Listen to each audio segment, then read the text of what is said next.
Hello, welcome to GoingBoldMedia.com. This is WGSN-DB Going Solo Network. I hope you guys will check out all of our information there right on the Going Bold Media. We've got the radio, the podcast, the TV shows. We've got tremendous amount of wonderful guests and hosts on there, so I hope that you'll check it out. But today we're going to do something I feel very important. We're going to be going bold with the experts, and we're going to be doing it on our Link to Expert Goodreads Authors Corner. I am Cece Schatz, the Joanne of relationship building, and I have my good friend here, Joanne Weiland. Joanne, tell me a little bit about yourself. Joanne Weiland, When You Can Fly. I founded Link to Expert over 20 years ago on purpose because of the fact that I felt like you can't always be an expert, you can't always know an expert, but you can always hire an expert so you can implement your ideas and complete your projects and feel good about yourself because you got to focus on what you do best. Absolutely. And you're the founder of linktoexpert.com. So please, everyone, check that out. And especially if you're in business of any kind whatsoever, you need to join that website because I think it's great with regards to marketing, getting yourself out there, collaborating, meeting new people, and really homing in on your business and making it excel. I am a part of it and I love it. So I hope you guys will check it out, linktoexpert.com. But let's move on to our author today because I'm so excited. I'm so excited that we're going to have her here with us. So Joanne, go ahead and do the introductions. Sure. I'd like you to meet Nancy Giles. I've known Nancy Giles, actually, believe it or not, for 14 years. And we've done so many things together, as well as she's done so many incredible things over her whole lifetime. That's why I wanted her to be on the show, not just to talk about her new books. She actually has 2 books, but just her life in general. I mean, this woman never stops giving to all types of people. And I really am excited to introduce you all to her because she is an amazing woman. Welcome, Nancy. Welcome. Thank you. We are so glad you're here because I really feel like what we can talk about today is so, if you will, important because of the fact that I, like you, grew up in a men's world. And I have to confess that sometimes I didn't even realize there was anything wrong with some of the things that used to happen to us, just because when that was your world and your life, you didn't realize how other people that maybe that wasn't what they were entrenched in viewed it differently. And I don't know about you, but I'd love to hear because I know you were one of the first in law enforcement women in Ohio. And I just would love you to share, about that because I think people don't realize it, but people, Nancy, in my age, we really often were the first woman in certain areas. And it is interesting because you don't really think of it at the time. You kind of just are just trying to survive and be heard because of the fact that sometimes they did dismiss us because we were women. So would you mind starting to tell us a little bit about your background? Sure. I'd like to start with my middle name. Okay, Jean. Which is Gene. And when I was a little girl, my father always said if he had more money, he would have had a boy. And so literally his name was Eugene or Gene, and I have his middle name. So growing up, I hated it. Now it's kind of unique and different. And it definitely spells out the whole direction my life took. I wanted to be a doctor. I went to Ohio State University, found out that chemistry was way more than I wanted to do.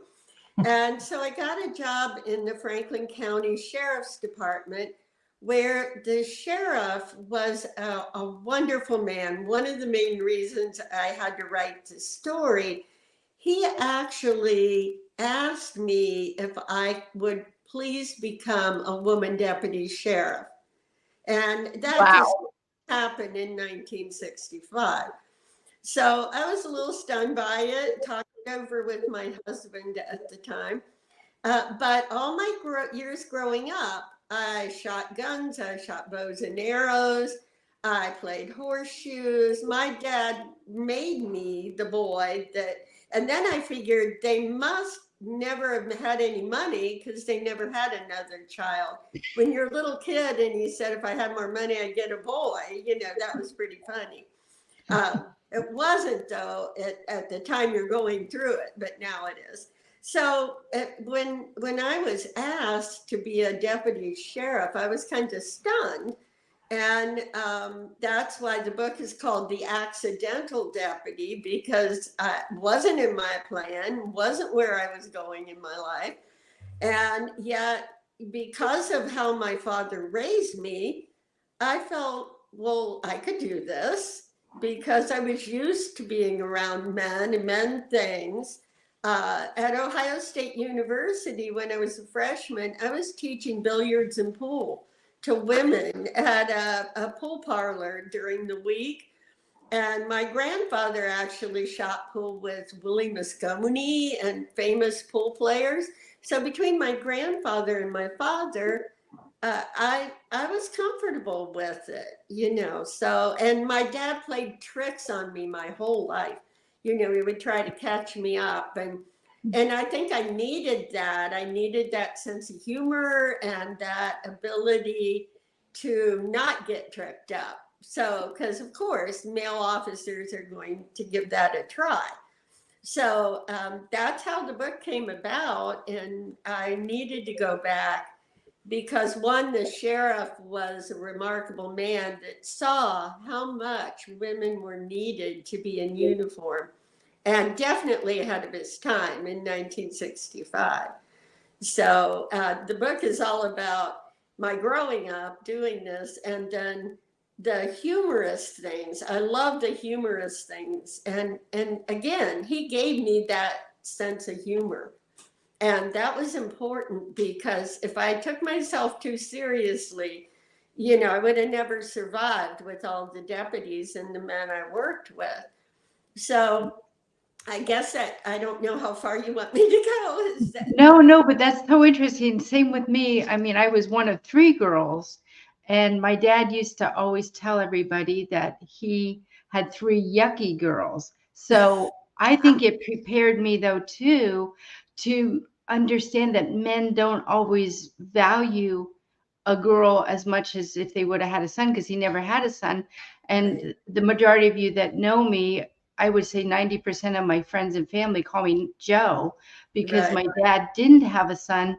And so I'm the oldest. So I became the tomboy, the son he wanted to have. And a lot of times, I would put my hair up in the hat because he had his own business, and I would run, do all kinds of stuff out there with him and wearing coveralls and being flat chested. A lot of people really thought I was his son. So it's interesting. So I really do think that what you said is true, that if we wouldn't have prepared by our fathers, we might not have survived.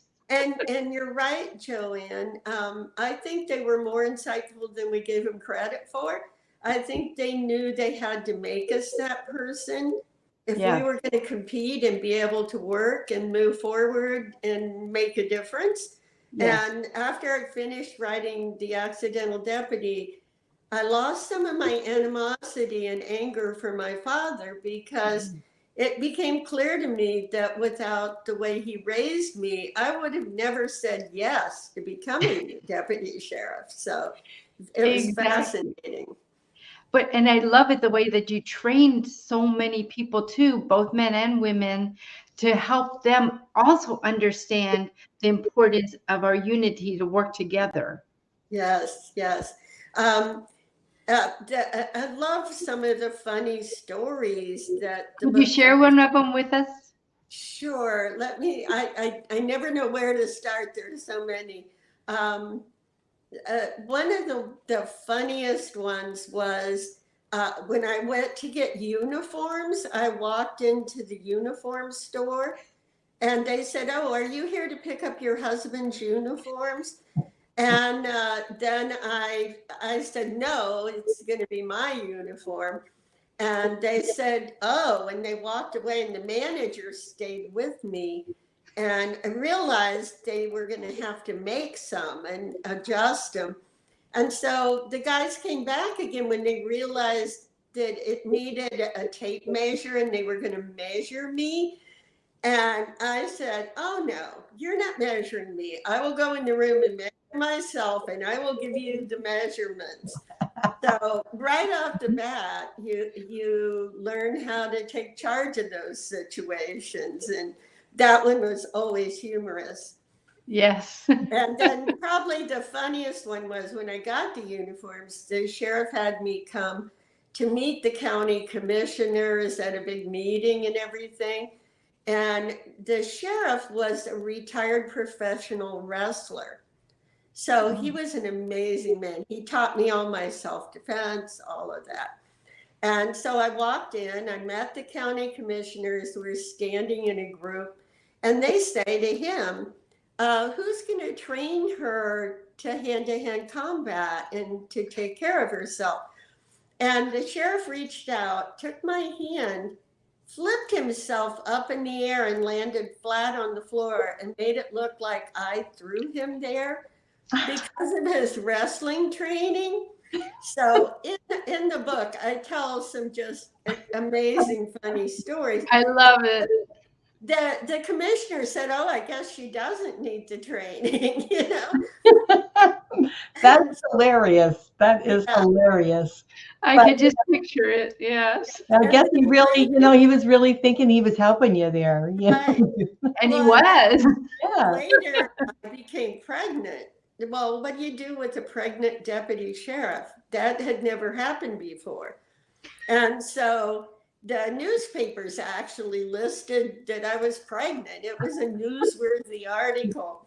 And a prosecuting attorney in the prosecutor's office, that I worked in a courthouse, so it was lots of offices of county government. And he coined a phrase, and if you go back to the 60s and 70s, you'll get it. He called me Mother Fuzz.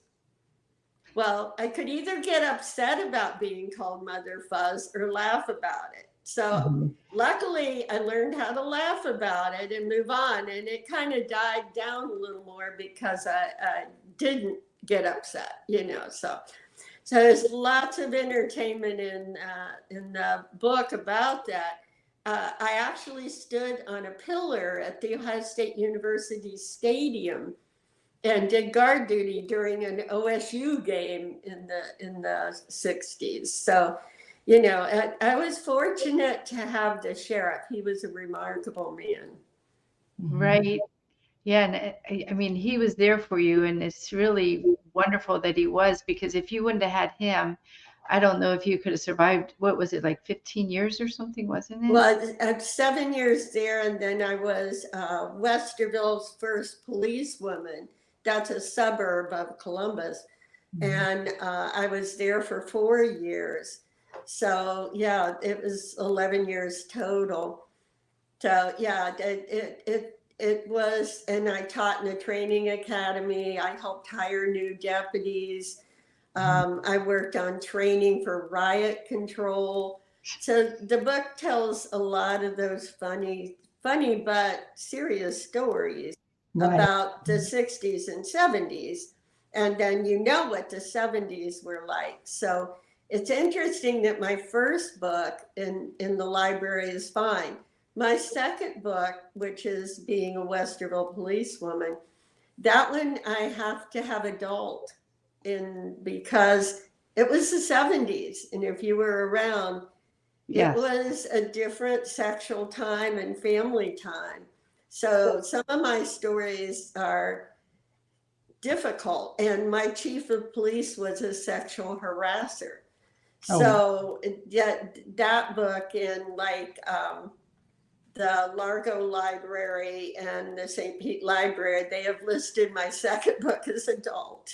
So, but now, is that the Police, Love, and Understanding? Is that right? Is that the, we have it up on the screen there, so Yeah. you can find all of our books on Amazon, of course, and Walmart, and any place you buy books that have a lot of selection. If they don't have it, request it, because It's definitely worth reading. So the first book we have right up there, The Accidental Deputy, and then the second book, which is The Police Love and Understanding.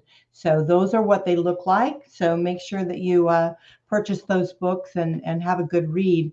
Well, I admire you because I'm totally the opposite. I'm a girly girl, which probably was a total disappointment to my father.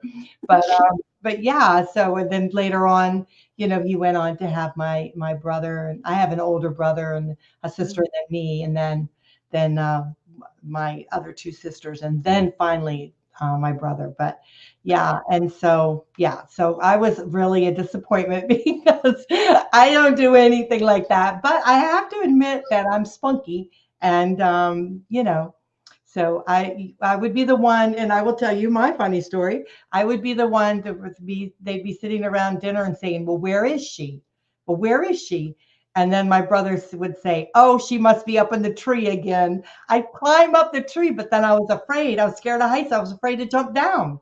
So they'd have to come and get me out every time to get out of that tree. But I played with all the boys, and I tried to do what they did, but I am very much a girly girl. So but yeah, but then my sister came along and she was a tomboy. My mom's a bit of a tomboy. And so she was a tomboy. So he then fell in love with her. They could do all kinds of stuff together, work on cars and all kinds of stuff. So he was okay with that. But I get what you're saying. And what I think is important and what I'm catching is that your I don't know, was he sergeant or the person in charge of the sheriff, the head sheriff there?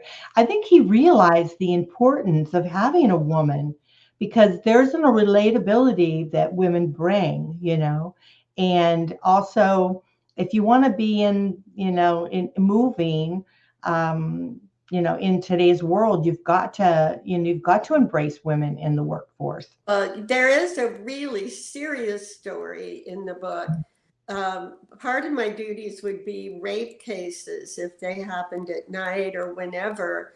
And I got all involved in one that's an amazing story in the book. But it helps so much to have a woman come out with the woman who had just been raped and go to the hospital with her, stick through it with her, testify in court with her. Because there was a tendency back then to think the woman caused it and brought it on. So by having a woman police officer there through it, that's one of the things he was insightful on, and he realized the importance of that. You're right. Mm-hmm. Yeah, it's so true. Yes, it really is. Yeah. Well, I was thinking after the break, we could talk about when you and your daughter, she was only 6, I think, at the time, when you moved to Tampa, Florida from Ohio. So, Cece, I was just thinking that would be a good way to start the next episode. Well, what a delight to have you here, Nancy. And we're just enjoying so much you being here. We're calling this show here the Woman Deputy Sheriff in 1965 at age 21. So think about being 21, working in an environment where you're the only woman there, and trying to be one of the boys, as you're moving forward and learning the position, and also trying to be the best deputy that you can be. So we admire you so much. And we want to, again, share your books. Your very first book is The Accidental Deputy. And that's what it looks like right there in the corner. If you are looking at the video, if you're just listening to us in a podcast, again, it's The Accidental Deputy. And then Police Love Understanding. So remember that, Police Love and Understanding. That is the second book, and it's by Nancy Jean Giles. It's Giles. And I want to share with you before we go on break, I want to share with you how to get a hold of her, because I think it's always a lot of fun when we get emails from people, right? And so if you are finding this entertaining or you have any questions, you can email her at author@accidentaldeputy.com. And then, of course, the website is accidentaldeputy.com. policewoman.deputy.com. So just check that out. And if you'd like to shoot her an email saying that you saw her here on this show, she would love to get your email and answer any questions that you might have. But do go to, Barnes and Noble or, Amazon.com, any place that you can get books, and you can find her book there. So we're going to take a quick break.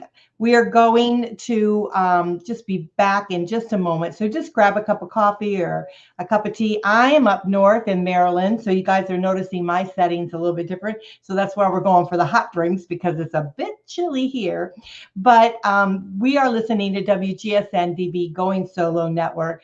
You can find all of our information right on goingboldmedia.com, and we'll be right back.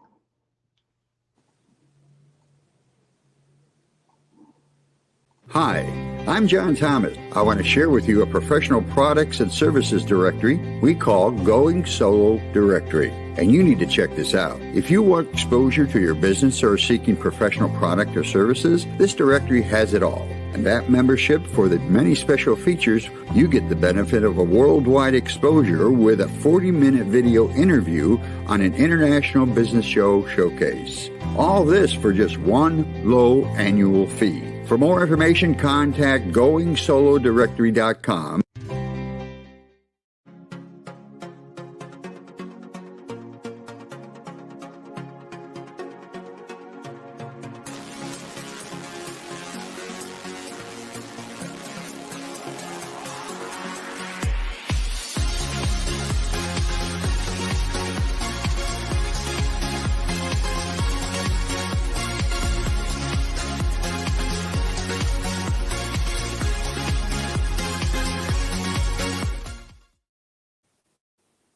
Well, welcome back. You guys are listening to WGSN-DB Going Solo Network. I'd like to share with you, we're doing something a little bit different. We have started our umbrella company, as so we want to say, is news streaming. It's called News Streaming Network, and it's the news stands for a Nonstop Entertainment Worldwide Network, which is the home of goingboldmedia.com and goingsolomedia.com. So you're going to see Going Bold, Going Solo intertwined with new streaming network. So we want to make sure that there's no confusion on that. We're still all one and the same. And WGSN-DB Going Solo Network is our kind of our flagship.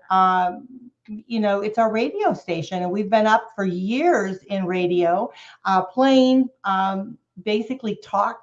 These shows like this talk for quite some time, long before, and I know that I'm a little pioneer in that too, but long before a lot of people were doing it on the podcast arena. So we're so proud to be able to bring excellent information and wonderful guests such as Nancy with us here today. So let's talk a little bit more about what our subject is. We're talking to wonderful author Nancy Jean Giles, and she is the woman deputy sheriff in 1965 at age 21, written a couple wonderful books. Maybe we can get her to write another one, because it would be a lot of fun to have another book by her. But let me put them up for you. Her first book is The Accidental Deputy, and the second book is The Police, Love and Understanding. So welcome back, Nancy, to the show.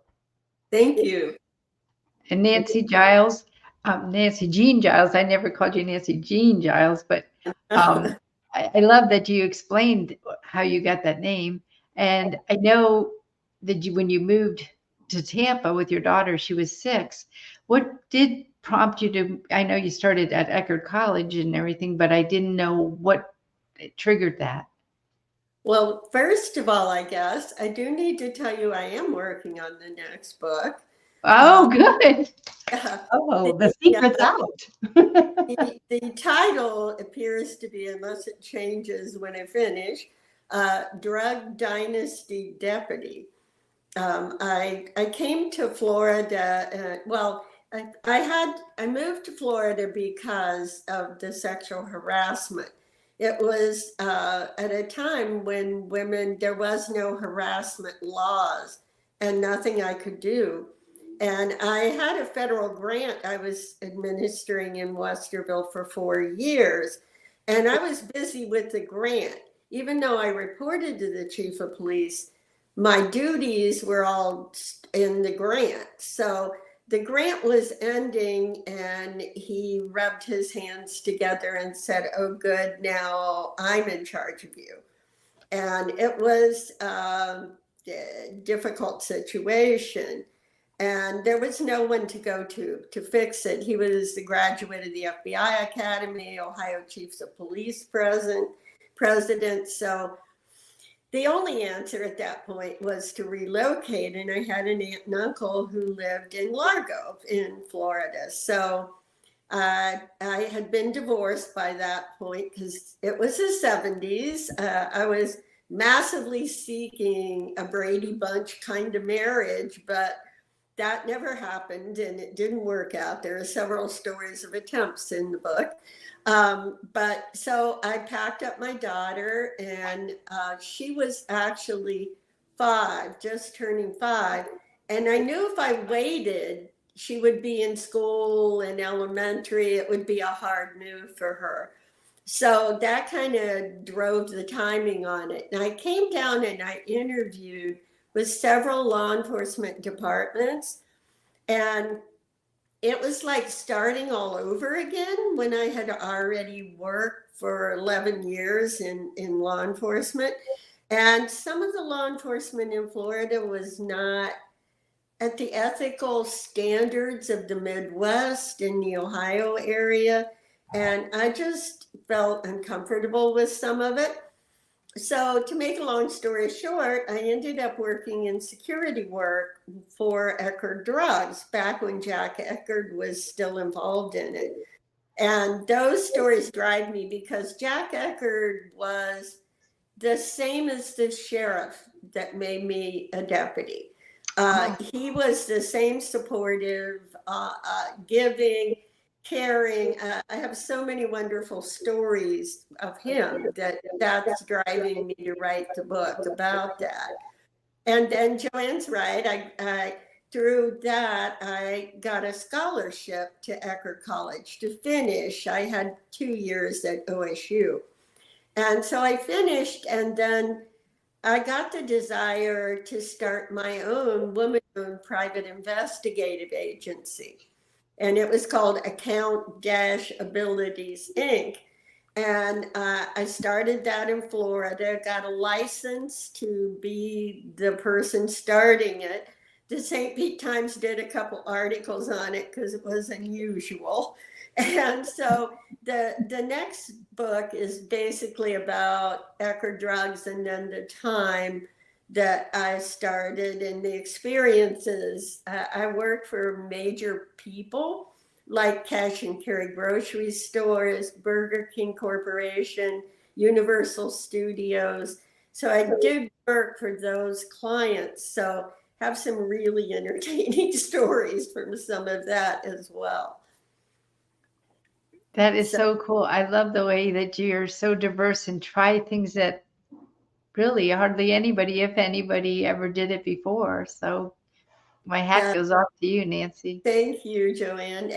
And it you know, I think that's probably where I'll stop because at that point in my life, everything was law enforcement and you know, legal, deputy, security work, investigations, that kind of thing.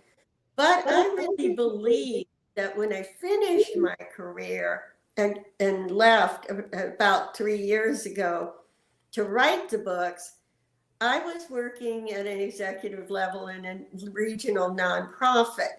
So I believed that being a deputy sheriff was not to kill people, it was to help people, to be there for them, to make a difference. So I feel like my life ended up, my work life, in a nonprofit doing just that.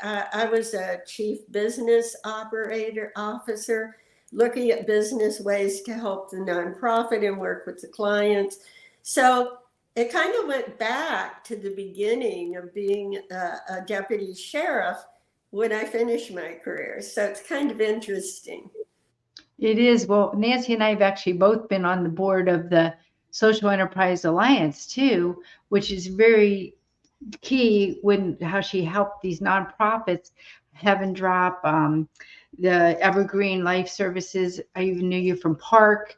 And with the Social Enterprise Alliance, what we would do is work with nonprofits and help them to understand the value of starting a for-profit company too, to help fund their nonprofit. Because Correct. when we did that, there was a change in the way people contributed to nonprofits like they did previously. So, I mean, Nancy and I have lived through a lot of different, wore a lot of different hats to help different people because of the fact that when you are kind of like the way we grew up, I think you really do see a need and fill it. And my original mentor was Norman Vincent Peale, and he always said that, find a need and fill it. And, I think that all three of us here have witnessed that, it really is important. And then just do it, even if you don't know. I always feel like sometimes you just don't even know what you're doing, but you just have to start, because I always feel like the more I know I don't know, but the more I want to know. And so you just dig deeper. And so, Nancy, I'm so glad that you did that. Even like I was thinking when you were at HSN, how you actually were brave enough to tell what I would call the truth about that product, instead of probably what the leaders of that product wanted to say about their product, because you believed in telling the truth. It was a piece of my job there to review what was going to go on air, because I was over customer service, escalated issues in the back end of any problems that came out of it going on air. And it really helped to have the investigative background I did to check those out, look at them. At one point, I got a big bonus from them for keeping a product from going online that would have lost a lot of money.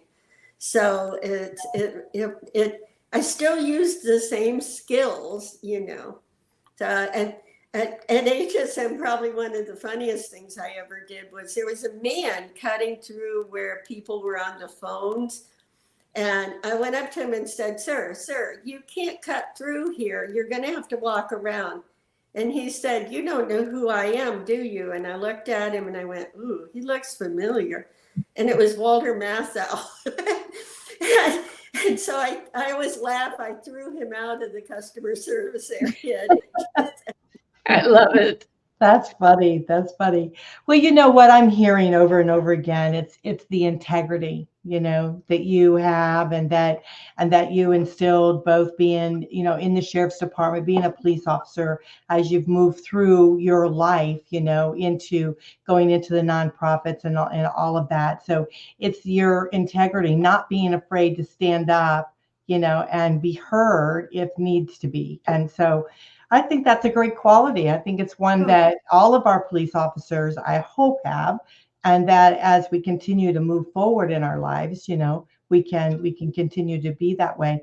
So I really think your books are awesome. I think, a lot of fun reading some of the information there that you've experienced in your life. And I'm kind of looking forward to your next book. I think it'll be great. Well, there are a lot of funny stories if you keep a sense of humor.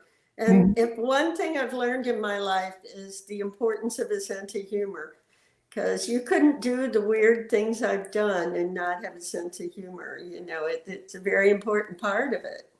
Yeah. One of the strange things that I feel like, not strange, unique things that she's done recently, she's traveled the world. She was on a 40-day No, cruise around the world. Joanne, 4 months. Oh, 4 months. I'm sorry. You're right. 4 months. I apologize. Yes. Yeah. And it was fabulous because Cunard, I was on the Queen Mary too. And I got to speak and hold book talks 6 times during that 4 months and have people come and chat. And I met the most amazing people from all over the world who brought their stories from the 60s and 70s. and brought them out. And I just love doing that. I was just in Phoenix a week and a half or so ago, talking to a huge community there in an auditorium. And the stories that people like to share who were alive back then or aware of the 70s and 60s, it's priceless to hear their stories. Well, you could write another book using those, or you could do an anthology book with each one writing their stories. I can see it now. If you want assistance with that, Cece and I can help you. We work with quite a few publishers that do that. So Yeah, that would be cool. wonderful. That would be great. Well, we totally admire you and all that you do, and that you continue on, doing things, and you haven't stopped yet. And so who knows what's on I don't the think she ever will. No, I don't think so either. I think she's gonna say, move over. I'm ready to keep on moving, keep on trucking, right? Well, thank you so much for asking me to be on and sharing my books. I really appreciate that opportunity to share that and maybe inspire some young person to step out of their path and take a different path. Or have someone, one guy on the cruise said, I read your book, and when I finished it, it took me back to the 60s and 70s, and I literally remembered things I had forgotten. And that was priceless, that I got to realize how I'd lost some of those memories and they came back. So I love that.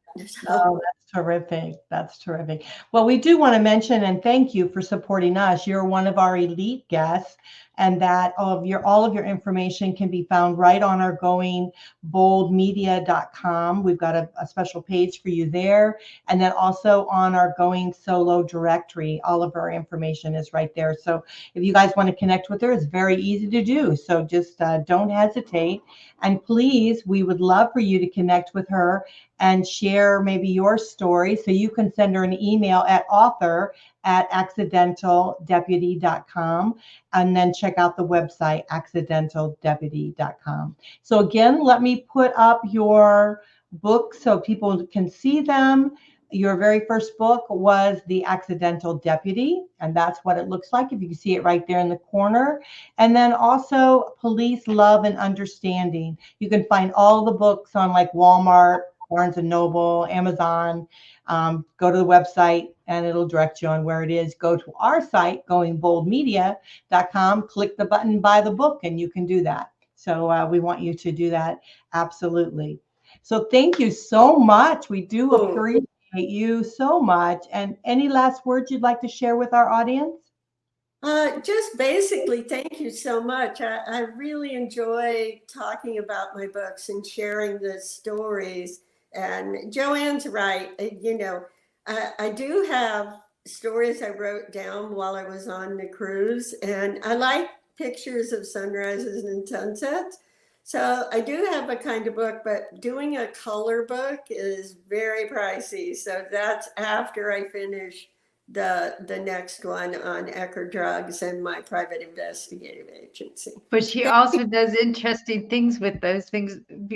I actually bought a puzzle the other day from her. She had this open house. It was so much fun. And it was a lot of the pictures she took, she made into portraits as well as into puzzles. And so my mom loves puzzles. She actually has dementia. So I'm just letting you guys know, if anybody that has dementia, they love doing puzzles because it just keeps their mind busy. So I would recommend you buy some of Nancy's puzzles. They're really unique. And she also had different people there. One woman actually is 92 and she's written all these children's books, but they're really for adults too.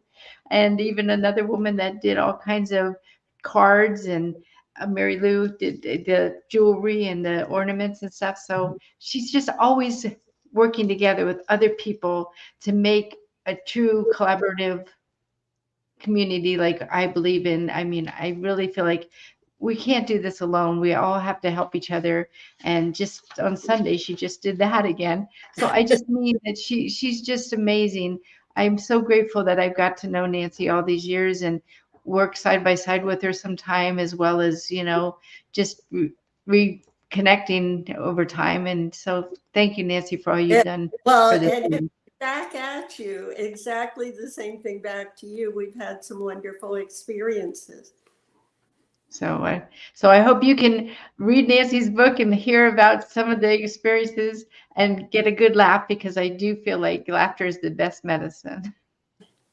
Absolutely. Well, you guys, it's been wonderful. It's just wonderful, Nancy, having you with us here today. And I hope that you'll come back again when you write the third book. We'd love to be able to share that with our audience. So again, everyone, please run out, get her books. We want to make sure that we share that with you. Again, her email is author@accidentaldeputy.com.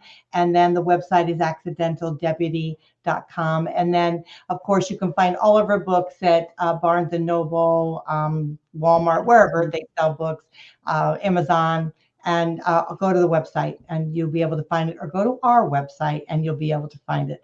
So we hope that hope you guys enjoyed this show as much as we did, because this is a lot of fun, bringing these interesting individuals forward and, letting them shine and helping us being able to really get together. One thing women do best is we collaborate, right? We do that so naturally. And so we're just so pleased to be able to do that each and every week with you guys. So you've listened to WGSN-DB Going Solo Network. Check out our goingboldmedia.com. And this is the Goodreads Authors Corner, Link to Expert. So again, don't forget to check out linktoexpert.com. Joanne, it's so great being with you here again this week. You too. And stay warm, Cece. I will. All right. Talk to you guys later. Bye for now.